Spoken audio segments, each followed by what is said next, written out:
When we talk about larger digital system, where there are many blocks between the communication of the data is happening, then we often do talk about the synchronous timing. And synchronous timing means all the blocks of the communication, let us say there is a sender and there is a receiver, they all do have a common clock to which all the sequential elements are synchronized. Now, also when we talk about the larger digital system, often that, let's say this sender is some combinational logic blocks. Now this sender and these receivers often are followed by some sequential elements. There may be a D flip-flop also.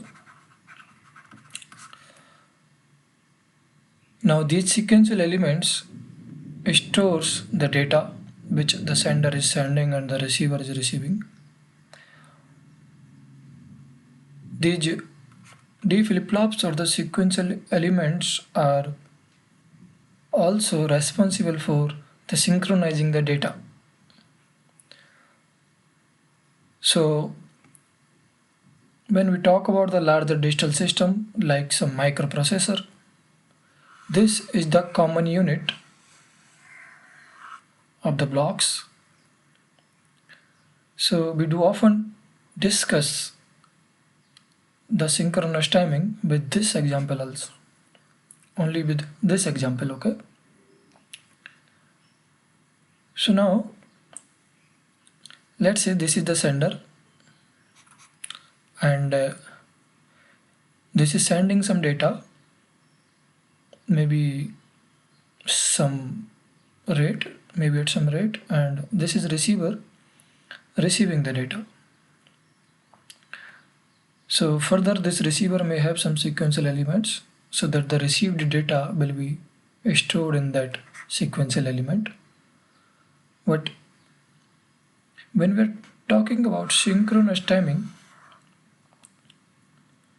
we are concerned about at what maximum frequency I can send the data, or what's the maximum bit rate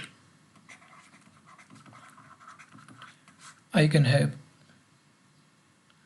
Now this maximum bit rate, also called VER,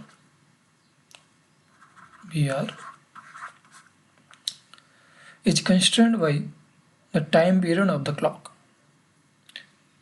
So when we are talking like at what maximum frequency I can send the data, I can also state this statement as at what maximum frequency I can clock this blocks of the data. Okay, at what maximum frequency I can run or I can clock this unit of the blocks. So this is the decision we have to make when we are analyzing any digital system. So this is the analysis which enables us for getting the maximum frequency and taking some decisions. So we also call it this analysis as STA, static timing analysis.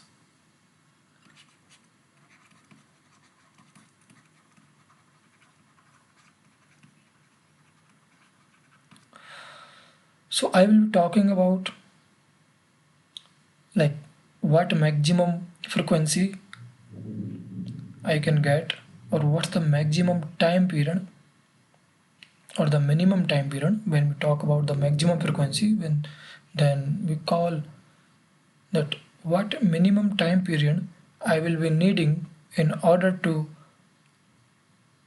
transmit or send a data bit from the sender successfully to this receiver. So let us talk about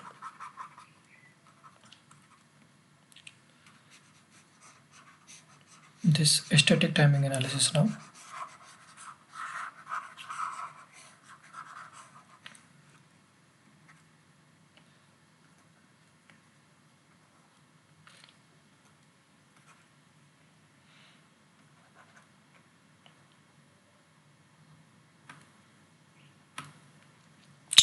So let us say this is the clock 1 at which this D flip-flop is clocked. This D flip-flop is positive age triggered flip-flops.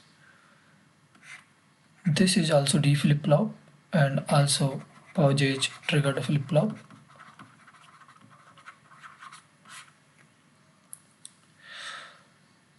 Now we are going to analyze what's the minimum time period we will be needing in order to send a bit of data from this sender to the receiver effectively, in the sense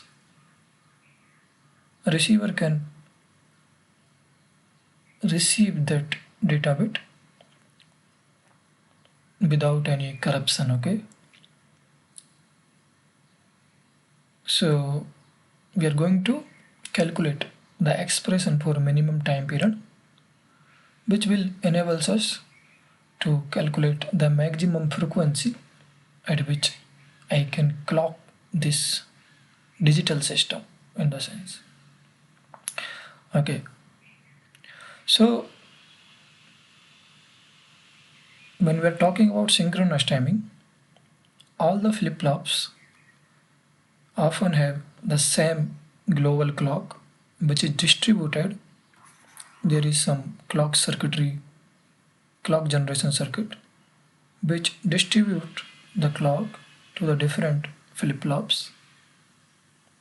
So these clock 1 and clock 2 here are the same, and for sake of the discussion and to make it easier, these clock 1 and the clock 2 does not have any timing noise or the timing uncertainties, which consists of skew and jitter. So we are assuming that there is no skew and the jitter between clock 1 and the clock 2. So this positive edge and this positive edge of the clock 2 are arriving at the same timing instant here also. So there is no skew and there is no jitter. Later we will also include them into the expression. So first we will be talking about these ideal clocks. So let's say at this pause clock, this flip-flop is sampling the data. There is some data which is sent by this sender and has come here. Now when the positive edge of the clock 1 arrives, this will be sampling the data which is present at this D1. Now the receiver or this second flip-flop will be sampling this data which is sent by this sender at this pause clock of the clock 2. Yes, this will be sampling and will be putting this data on this line at this pause of the clock, and this D flip-flop will be, again I would say, capturing this data at this edge of the clock. Now let's calculate how much time this data would be needing from going to this pause clock of the clock 1 to the point here, okay, to arrive at this point. Now we have discussed in the previous videos about the timing specification of a flip-flop. A flip-flop has setup time and also a combinational logic block has propagation delay and the contamination delay. There is also clock to Q delay for the D flip-flop. So now let me remove these things just to make it clear.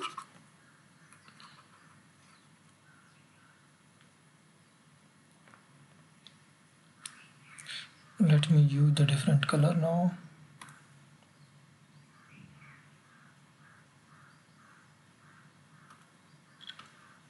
Okay. So at this positive edge of the clock, this data will be coming at the D1. Now when the data will be arriving at some point here, but when this positive edge of the clock 1 arrives, this data would be sampled, and after the clock to Q delay amount of time, this data which we sampled would be coming at the output, and then this data would be processed by this combinational logic block and would be taking some propagation delay amount of time and then coming here, then will be coming at this point. Now the clock 2 can sample this data, but before sampling the data which we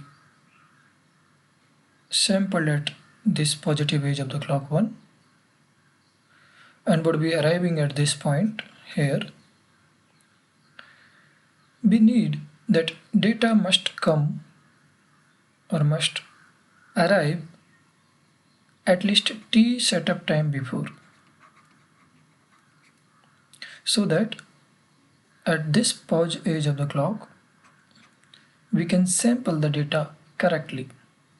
In the previous video I have defined the T setup time. This is the property of D flip-flop. T setup time is the minimum time before the data must get stabilized so that we can sample the data correctly. So the data latched at this pause edge clock of the clock 1 and would be traveling through this CLV block and would be coming at this D2 input, but this data must come at least T setup time before this rising edge, so that at this rising edge I can sample the data correctly. So how much time it would be taking? I would say the maximum time it would be taking from the moment we sampled here or we latched the data and the moment at which I can sample the data. So between sampling and the catching, how much time I would be